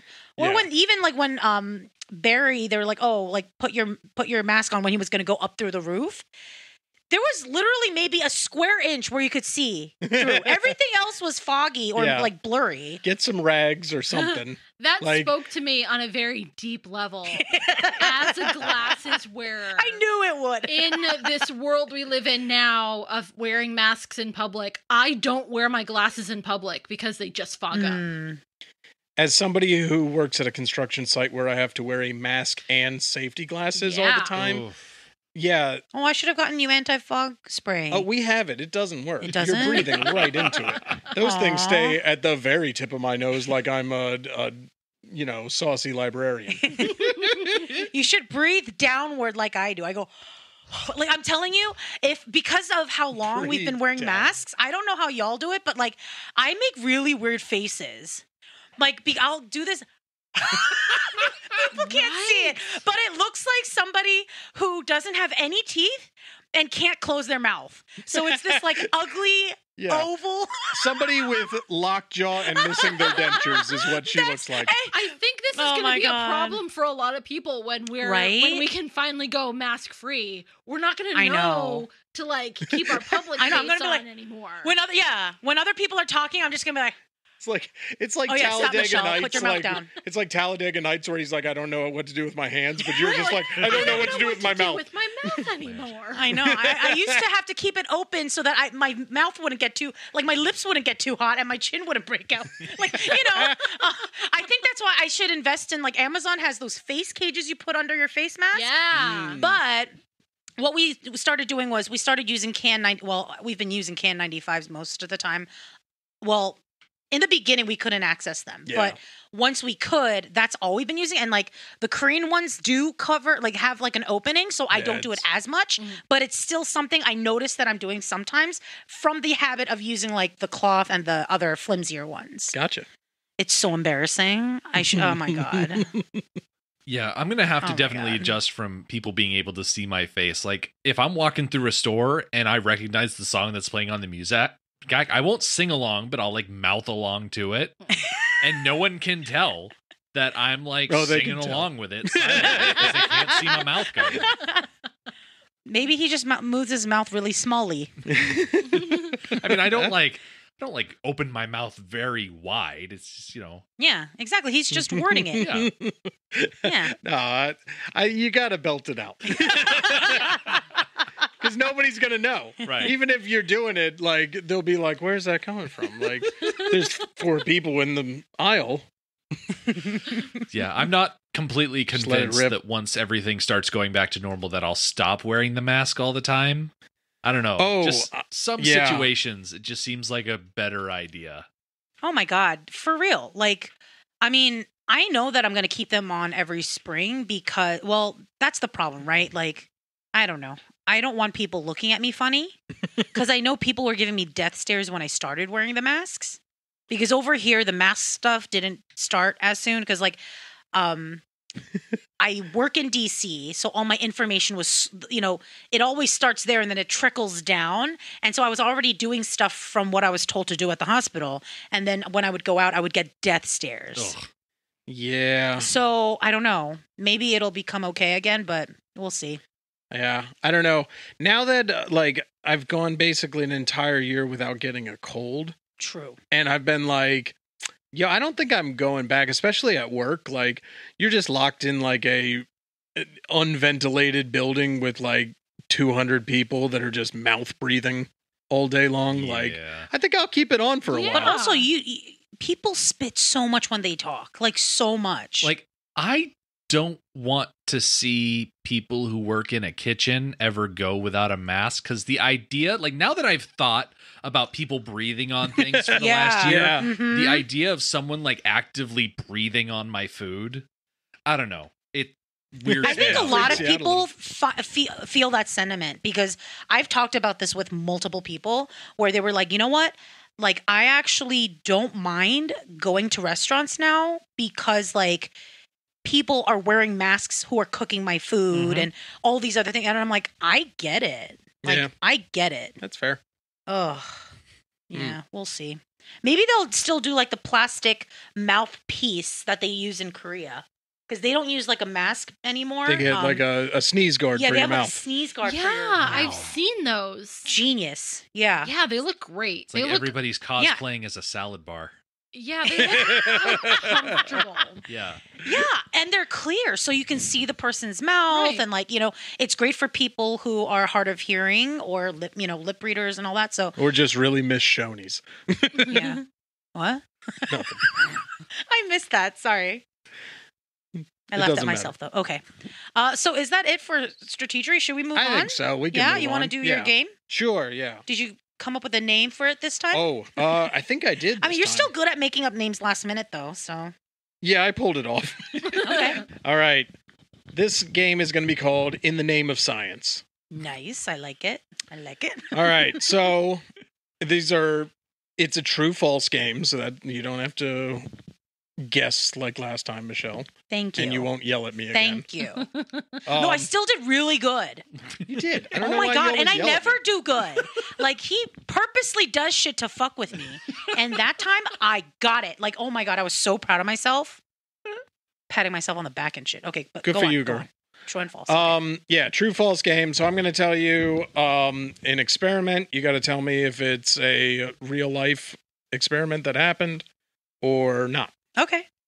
All right. So first up, researchers recruited 40 social drinkers to test their performance in 4 types of driving simulators. Sorry. So they recruited 40 people who were social drinkers to record their performance in 4 different types of driving simulators. Okay. True, false. So this isn't some bullshit where it's true but with 20 people, right? Like you're not going to do any sort of... Okay. I'm not an Cool. asshole. I didn't think so, but I just wanted to clarify. I'm sorry. I'm actually offended by this. What kind of a fucking prick do you take me for? I don't know. I'm just trying to. It figure sounds things out. so plausible. Like, okay, right. you're walking through a mall and you see a Dave and Buster's and it's full of drunk people and you look to your scientist friend and you're like, I just got an idea for an experiment. Let's take a bunch of these social drinkers and shove them in a simulator and see how they do driving. It seems so easy to do. So I think it's true. Right? Huh. Okay. See, I'm looking at it from a money point of view. Like, is somebody going to fund that study? It depends on That's how a socially, good point. depending on how much drinking Depends on the these country. social drinkers are doing. The Right. simulator Right. could just be as simple as one of those coin-operated cars. It's just Mario Kart. True, but it could also depend on the country, right? Yeah, like definitely. in Korea, 'cause they in probably the do United this. States, we're pretty married to that blood alcohol level that I don't know what Yeah, it is, mhm. but I- there is no Just to let you like, know, 0.08. it I doesn't believe this matter did take place what in the your U.S. abilities are. If you go past it, you're done. Yeah. But other Which countries I- could be more open to experimenting, like with adjusting the blood alcohol level that's acceptable. I used to say that I think when you get your license and you turn 21, you get to retake the test and you do 1 shot and drive a course. And then as soon as you hit a cone, they test your blood alcohol and you back it off like 2%, like 2 notches. Oh That's my how I God. think it should go down. Everybody gets a Don't drink and personalized drive. blood alcohol Personalized, level. and it's on Yeah. your license. Now wearing there's glasses Uber or and not. shit, so you know. I mean, you really shouldn't be. Like, there No, is it's insane. every excuse not to now. With It's insane Uber if and you're getting Lyft and- DUIs at this point. I If know, it's so dumb. You know, Now, I thought it was true because you said simulators. okay. Like, you know what I mean? Like, it said simulators instead of just like, oh, like make 40 people go out driving a course in a parking lot Right. and then everybody die. So Sure. I think it's true. Okay, so we're going true, false. I'm Is Yeah, that gonna what- true, false, true. Yeah, you know what? Oh. I'm going to go against the grain. I'm going to say false. Okay. Okay. So this one is true. Ha! Yeah. So basically this study was to see what was more like of a problem. They basically, the 4 simulators were drunk, sober, no distractions, on your cell phone or on a hands-free device. Ah. And apparently you get in way more accidents on your phone than even drunk. Oh, I believe Yeah. it. Oh, yeah, I believe that too. Yeah. Yep.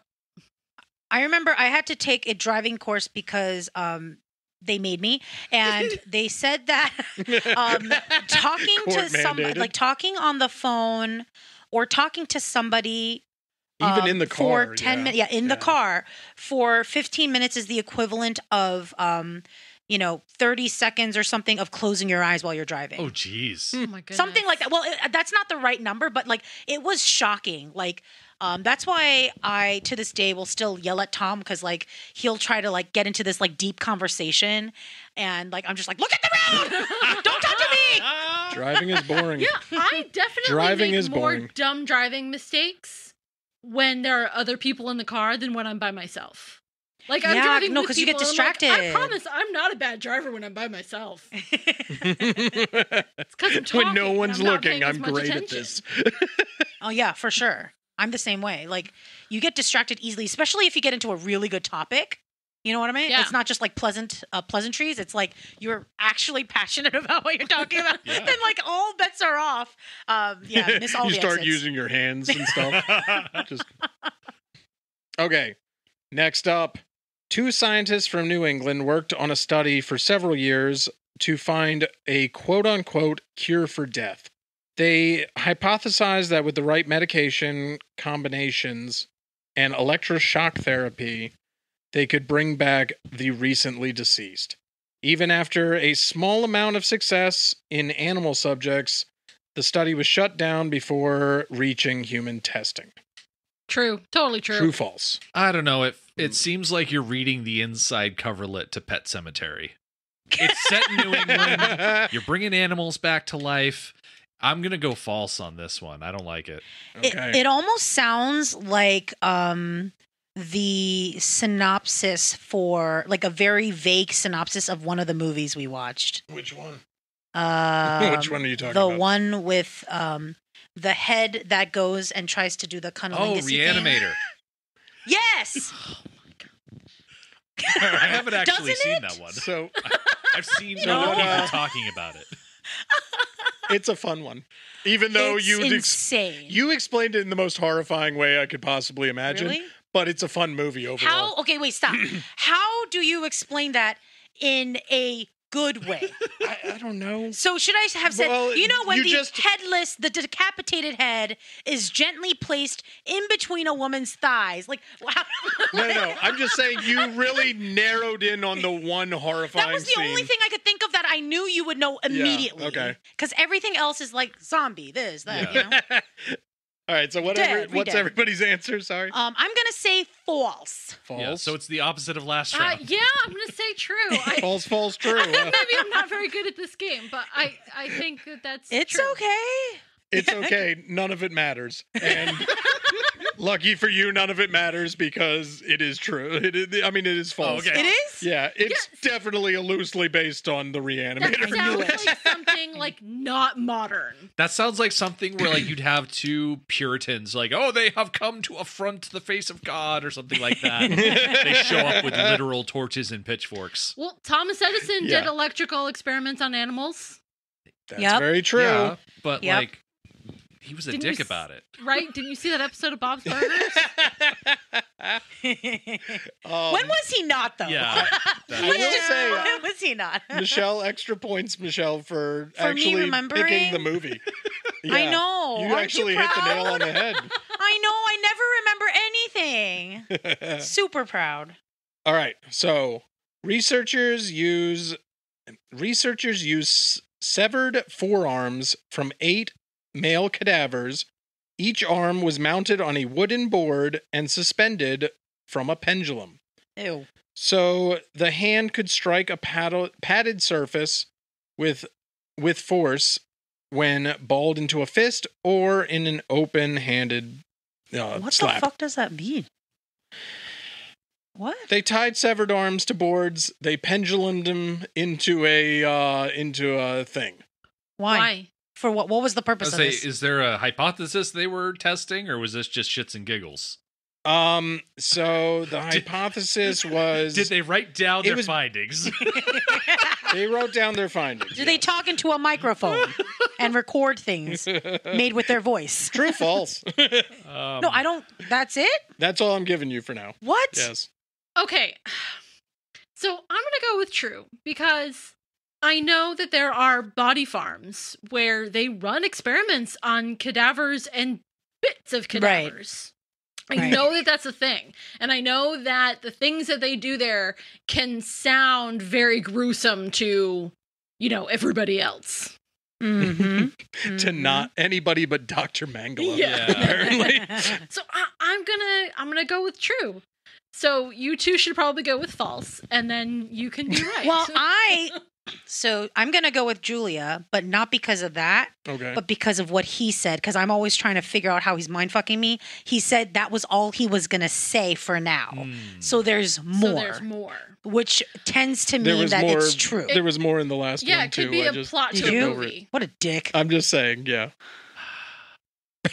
I think I'm going to go with true as well. Because it just sounds like the dumb frat bro, welcome to the 1900s doctor school where anything goes. Oh, like they would run electrical experiments on animals to see if they can bring them back to life? Exactly. Like that? Really? Yeah. You know somebody has done it, though. Yeah.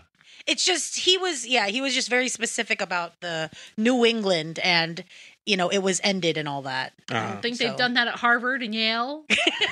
Right. No, see, the part of that question was that it didn't happen in New England. That's why the answer was what it was. Right. Because it was at Oxford, not Harvard. Maybe that's okay at some place like Brown. It won't fly here at Yale. Yeah. This isn't the Harvard way. All right, so what are we doing? True. Yeah, True. All true? It is true. Yes. Okay, so I got to tell you the rest of it.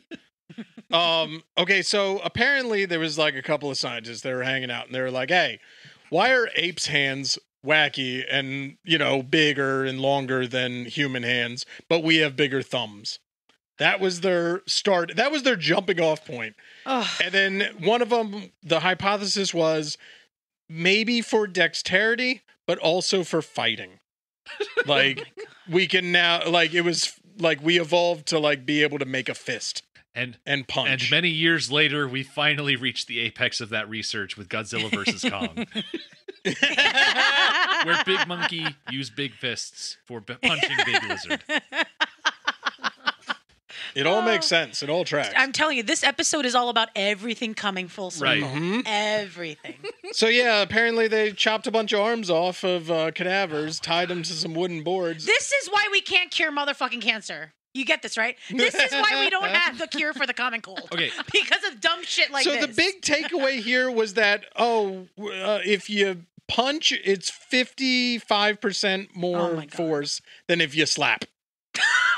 Yes, but if I've learned anything from the Master of Disguise movie, it's that if you slap a man, he gets to keep his dignity. I think that is the opposite, I think it's the opposite. Yeah, because there's no... You're either... If you escalate a slap, you're a dick. Like, if you get slapped and then you start punching, that's a dick move. But if you walk away... That could be a bitch move. You're kind of... It's a real catch-22 of fighting. All I can say is that I'm glad they were just trying to measure thumbs and not anything else. Not to get too blue. We'll get with to it. that in a moment.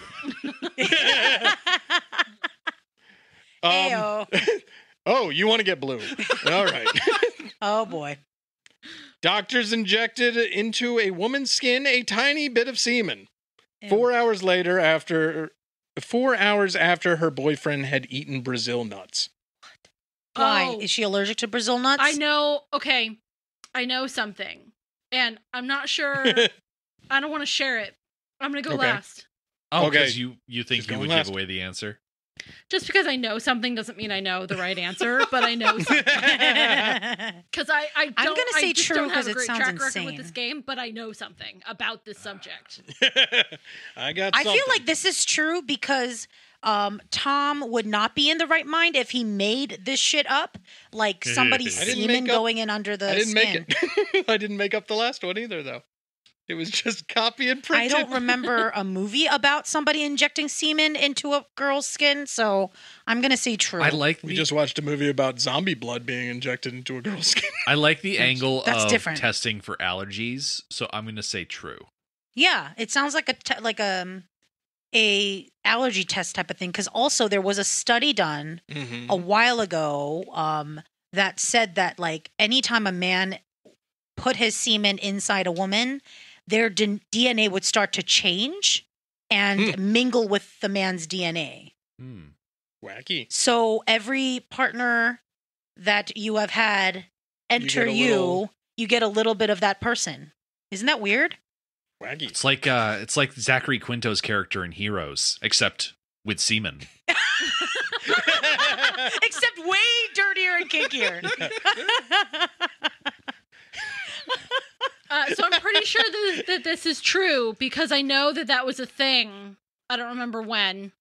That it was exactly that situation. It was discovered that she went into anaphylactic shock because he had eaten Brazil nuts. Y'all are right. I know that was a thing. It's true. It's a real thing. Yes. Apparently, she was allergic to Brazil nuts. They had sex. He had showered and brushed his teeth and everything because he was like, "Oh, I just ate some mixed nuts. I should shower and brush my teeth and clean under my fingernails and all of the things because she's allergic." And then apparently that stuff's just in your jizz, apparently. Yeah, but you just said they injected it into her so skin. they were like, apparently after the fact, they were like, "We're pretty sure we know what's going on, but hey, you mind, busting in this cup and letting us stab your girlfriend Eat with a it?" handful of nuts and And they agreed to it, apparently. Well, the alternative would have been, not knowing. would have been a lot more like involved. All right, okay, go into this room, and what we want you to do is at the climax, this is where we want your sample to be deposited, so that way we can observe it after the fact. They've done that in studies too. Yeah, Yep. Yes, they have. They have had people have sex in MRI machines. Yep. And it was super slow. Like, I don't even get how that would work. Yeah, you're not supposed to move in wouldn't you those get, things. like, limpy? I say nothing. No, they would literally have them hold a position for, like, 15, 20 minutes and then inch in again, hold for, like, 20, 30 minutes and then inch in again. Like, literally, that's how they would do it. I think that's Mormon sex. It's like a real thing. Soaking. It's called like floating or soaking. Ew. Yeah, Soaking. soaking. Ew. Gross. It's such Why a terrible does that have to be term. the name? Oh, there's so many terrible elements to it that I've heard. Apparently, as Yeah. it's call it not a sin planking. if you don't pump. Right. Apparently, like. Oh but if my someone else God. comes in and pushes on the mattress and causes movement to happen, as long as you're not the one causing the movement to happen. No way. Is there a fun So name do they for have that, people too? who are bed pushers? Probably, but I have not committed it to memory Oh. because it's so dumb. No The way. soak So that's and a real bounce? thing? The old soak and bounce. So there's bouncers? Like, do you hire these people or are they family members? Oh my God, that's amazing. I don't get it. I hadn't heard that part Your of it. dorm mates. That's amazing. Is this a TaskRabbit thing? Dear God. All right, last one, everybody. In this study, a group of repeat offenders of violent crimes were to watch violent images for an extended period of time. So on a screen, violent images on a screen for an extended period of time. While the images were shown, they were given a medication that would make them feel physically ill. And? The objective was it's like a association thing. So Violence and makes then- them physically ill. Yeah, makes them physically ill. Oh, so that they no longer will be violent. I would say true. I know that they were doing tons of research like similar to this, so Okay. I wouldn't be surprised if they did that. It's like aversion therapy, right? Mhm. Yeah. Yeah, I have to go with Michelle on this one. Like, I've seen it in TV shows and movies too many times to not believe that it happened out there in the real world. Yeah. Okay. I'm going to say false because this sounds like a movie plot. Well, okay, so it happened in Clockwork Orange. It happened in American Horror Story fucker, Asylum. you're doing. I think he's fucking with us. Maybe it is Clockwork Orange. Like if he had said, "Oh, and they played Brahms or Bach or something like that." No, he would leave that out. He's too shisty, guys. You guys don't get it. He's a shisty motherfucker. I'm going to say false. I'm gonna have to change it now. I'm gonna stick with you're true. going false. Yeah, True. I'm gonna say false. Although this does remind me of like Parks and Rec when Ron, is it Ron Swanson? Yes, Ron Swanson. When they're trying to get him to not like his wife Tammy, every time they would be like, "Oh, hi Tammy," and then slap his face. Every time, remember when they were trying to make him like leave her? It's like Pavlov's dog, but with but with hitting. with slapping. I'm gonna say false. Okay, so false, False, True. true. All right, this is Clockwork Orange. Oh. But I mean, and you're the one who named it. Man. I didn't even know what movie it was from. Like I don't know. I don't know movies either. I'm about like 85, 90% sure that it has happened multiple It times. may in have. I reality. didn't find it anywhere. Oh yeah, it was Clockwork Yeah, Orange, they're though. free to experiment on prisoners. They're but also right? like Look, here's the thing. like kids who get sent to If they're- conversion camps, like they Yeah, get oh, subjected God, to yeah. that stuff. I'm sure. yeah. Yeah, there's probably it's happened. Oh, Like yeah. nobody didn't see Clockwork Orange and then not go, well, it might work. You know? I think they made Clockwork Orange from hearing about studies that were done. Maybe. I don't know, you know, we'd have to really map it out Yeah, and figure I'm out not when gonna the do book that. was Whole written and nother podcast everything. episode. That's a whole Right. to do. I mean, that could just be a whole podcast. Like we're gonna have to break out Just talk about all the red horrible yarn experiments that were done over the years. But Yeah, look, here's the thing. This got real dark real quick, so you guys got the lighthearted version of this one. Like, there's not too many, like, fun-filled medical experiments that they've done over the years. Most of them are like, yeah, we doused a bunch of prisoners with Agent Orange. Like, it's just to see what would happen, you know? To say nothing of like Yep. Tuskegee. oh yeah, Yeah, exactly. Stuff like that. Like, I had to wade through all that to get to the fun, like, poked a lady with semen bits. Right. Like, yep. so you're welcome, everybody. I Thank appreciate that. All right, effort. that was- I do. That was the game. That was In the Name of Science. Or Very whatever I nice. called it. Yay! Love it. So onward and upward to our rating and reviews. Didn't I do a better transition That this was time? nice. And then ruin it by saying that? Smooth. Yes, thank you. All right. So who would like to go first? Julia, would you like to go? Or Yeah, I'll go one of first, y'all yeah. want to go? Okay. Okay, so we have a 4 Horsemen of the Apocalypse scale for Wyrmwood. I'm going to give it Mhm. 3. I think they did Nice. a lot with what they had. They didn't have much. They had a really small budget. They had weekends, and that was it. Mhm. But they, Yeah. I think they maximized their budget and did as much as they could. You can still tell that it's a low budget movie just watching it, but not detrimentally. I think they Right. had some really great twists to a standard zombie plot, and I Yeah. give them a crap ton of credit for that. Mhm. Concur. Fair enough. Yeah, I like it. I'm kind of with you. I'll jump in here. Mhm. I'm kind of with you. Like the fact that it is clearly a very low budget thing, but like I'm a real sucker for like practical effects and stuff like that, and the head exploding stuff. You know. They did a good job with a lot of that shit. Even like dude's burned up head, like crispified head. Like that's This an indie movie? yeah, I mean they did it I on mean, the is weekends. it classified as an I would indie? absolutely. I would imagine it's an indie. 100%. Yeah. This is definitely nobody was backing this. Right. Like I don't think.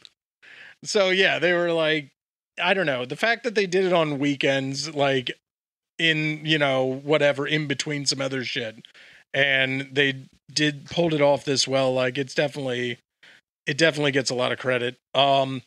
I wish they had explained the gasoline thing. that bothers me. I don't know why it bothers me so much, but I wish they had kind of explained that a little bit. And there was a couple other things that I wish they could explain. Maybe it will be done in the TV show or whatever. So I'm gonna come in right around where you're at, like three horsies. Okay, cool.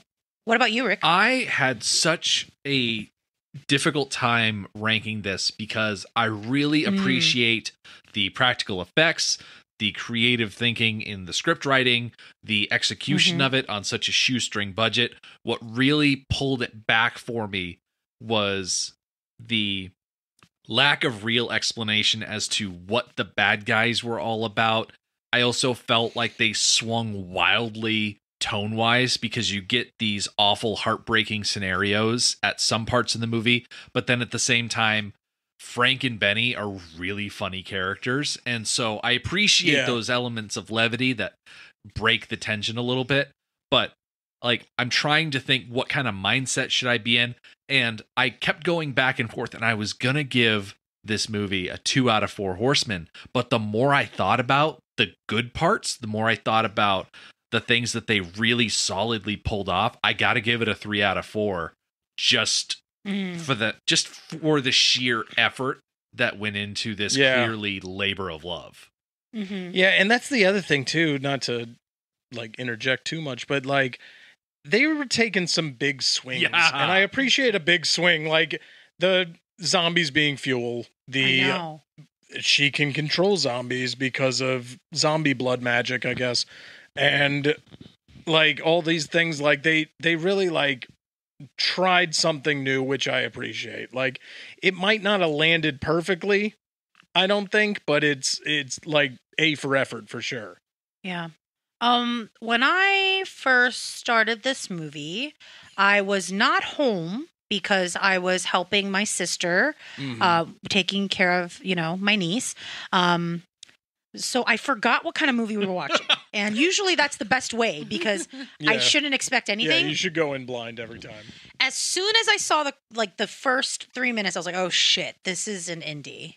And I'm usually not somebody who can handle indies, and yeah, the first few times were a bit rough, right? Like when they were getting the movie going, like the first, I don't know, third of the movie, I was like, what the fuck is going on? Why this? Why that? And I was kind of like, oh, but it's whatever. It's like a low budget film, just move on. But then once they got to the good bits, from the middle onward, when you find out the fuel, I was like, oh my God, that's fucking genius. Because as I was watching the beginning of the movie, I was thinking of quotes that I would say about the movie, like, oh, did they have to make this movie? Probably not. I was trying to find quippy ways of saying what a waste of time, right? And then once I got there, I was like, boom, oh my fucking God, that's genius. And then I remember having a conversation with somebody about this movie. So I was like, oh, we're doing that movie. And it finally clicked halfway through the motherfucking movie, right? But it was genius. I mean, and there were some things you all made really good points, right? There were certain parts that I was that they definitely did not answer well, but I forgave them because of how genius the idea was. It's a very forgivable movie. Right? Some of the holes and stuff, you're just like, okay. I think it's because they don't do what a lot of these indie movies do, where they try to over-explain. So instead of wasting, figuring out a way to incorporate it into the screenplay, they just have one person or several people explain something, and that is something I hate. I hate it when they do that. I'm like, just don't do it at all then, and make us figure it out, because it's so belittling and annoying. So it's I like that they didn't do that, right? Just talking to somebody and saying something dumb, other than that gospel-y shit that they did for a little while in the car. But even that didn't feel out of place, really, because they're sitting there, they're stuck.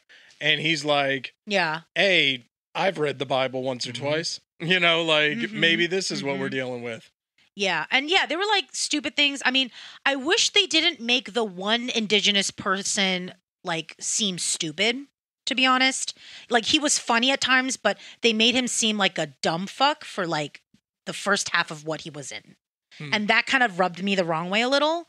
You know what I mean? It seemed like they were trying to do some sort of stereotype thing. Semi-racist-y, and then I was just, but then kind of he got funnier.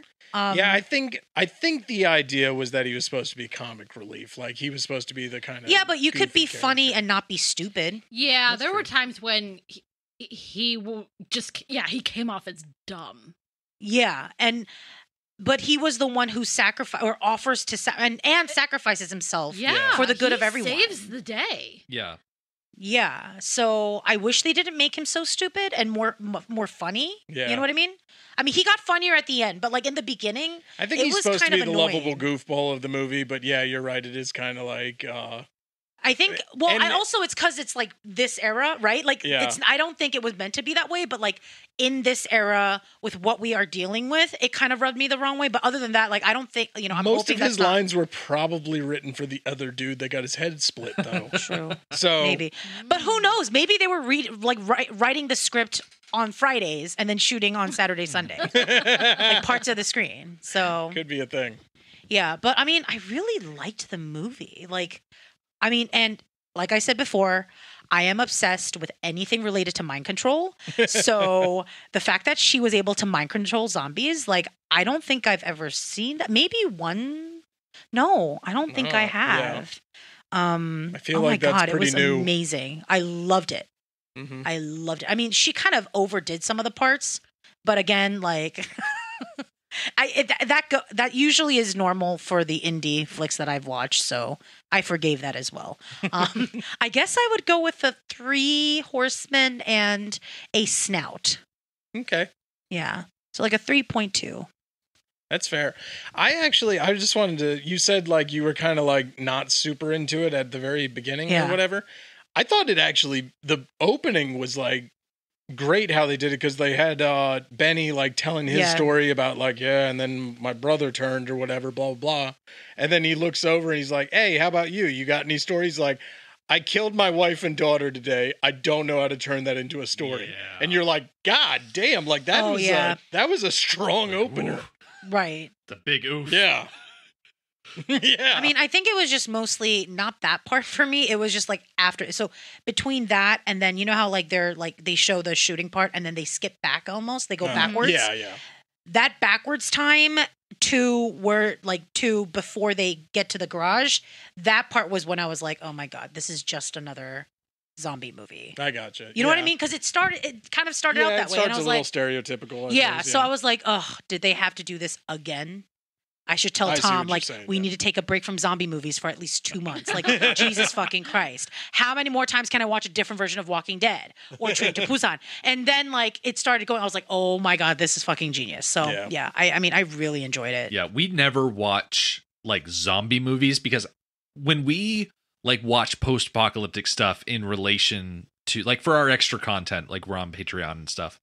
Like I try to stick with, okay, we're looking at nuclear apocalypse, environmental apocalypse. I shy away from zombies because I look at zombie movies and I'm like, yeah, that's an action, but it's also more of like a horror type thing. And so this was a good crossover into that zombie genre. It's not something we watch a lot. And I was very pleased with it. Yeah. And it was very gruesome. Oh, yeah. Like, I mean, there were parts where I thought it was more like, what are those shock horror-y thingies? The body horror, whatever. Yeah, like the Saw Is that what it's movies? called? Yeah, body horror. Yeah, it was very like that. And there was for a little bit, I was like, oh, like just a little bit. It was, there was a couple times I had to look away. Like the drill up the nose thing. Oh, Ooh, and then I the, forgot and then about the the drill up the fingernails. nose. So there was a few parts I had to no, look but like away. that's why, yeah, Fingernails get but me also too. like what Tom said with that, like that's why I think it also helped because sometimes when you see some of these movies when they do that, it's like, ugh, it's so bad. You know, like they really didn't have a budget or they used it on all the wrong. But that's the things. thing with like practical effects. Like if you are like, that's why I think they're like, you know, if you don't have a budget, you're not going to spend it on CGI and shit like that. So it's like, figure that shit out. And if you figure that shit out and you nail it, like, it's like applause. Like I applaud you. Cause like, yeah, there's wacky ways to do like body horror and stuff like that. And it feels so much more like visceral when it's a practical effect. Yeah, for sure. All right. I guess that concludes our rating and reviews. Julia and Rick, thank you so much for coming on to our show. It was absolutely our Yeah, blast. this was a so blast. fun. This was excellent. I had a lot of fun. Yay. Do you want to tell everybody how they can find you and listen to your show? Absolutely. All of our stuff can be found on madmaxminute.com. That's all 4 seasons that we've completed going through the Mad Max movies. That includes the season we're currently doing, talking about Waterworld. We also have a Patreon. You can go to patreon.com/madmaxmin. We do extra bonus episodes every Friday, twice a week. Twice a month. We watch a movie that is tangentially related to Mad Max somehow. And then the other set of weeks, we just, it's behind the microphone and you get to hear us talk about what we've been dealing with lately. So it's a nice little peek behind the curtain. Extra value for the monthly support. But we're also on Facebook, Twitter, and Instagram. Just search Mad Max Minute and you'll be able to find us there. And if anybody is interested after watching Wyrmwood Road of the Dead in watching Wyrmwood Chronicles of the Dead, it is uploaded in its entirety on YouTube. Search for Wyrmwood Chronicles of the Dead -teaser clip. It was uploaded to IGN and it has like 500,000 views. And it is an excellent watch for sure. So they only have a teaser and they've never actually made the movie? Never actually made the movie or a show or anything. Yeah, they Bummer. already picked it up. Oh, Damn, that sucks. I know. Yeah, it was such a good concept. Yeah, no, I kind of hope there's more I of this. want to see the actually. Jean Grey of zombies. Yeah. According So to the fun. Wikipedia page, in August 2020, funding was announced for a sequel called Wyrmwood Apocalypse, and it would follow a different main character. But that's, based on the Wikipedia article. okay. So Boo! who knows at this No, point. I like the girl. I want Brooke to come back. All of the mind control. Yeah, that sounds awesome. Alrighty. Well, thank you all for listening, and we will check back with you next week. Was that a sucky transition? No. Okay. I ruined it every time. Okay, bye. Bye, everybody. Hey everybody, we put out new episodes every week. If you like what you hear, please give us a great review and rating on your preferred podcast platform. Help us keep this thing going by becoming a member and get access to exclusives like merch, bonus content, and more by heading over to patreon.com/apocalypse-and-review. Thanks for listening. As I was walking out of the waiting area after getting my inoculation today, I stepped wrong and my body turned one way and the bottom half of my leg didn't, so my knee kind of wrenched. And so I got to limp all the way from the back of the Walmart to the front of the Walmart where Julia was waiting for me. They're like, see, I told you those vaccines were dangerous. There's somebody at the front of the Walmart.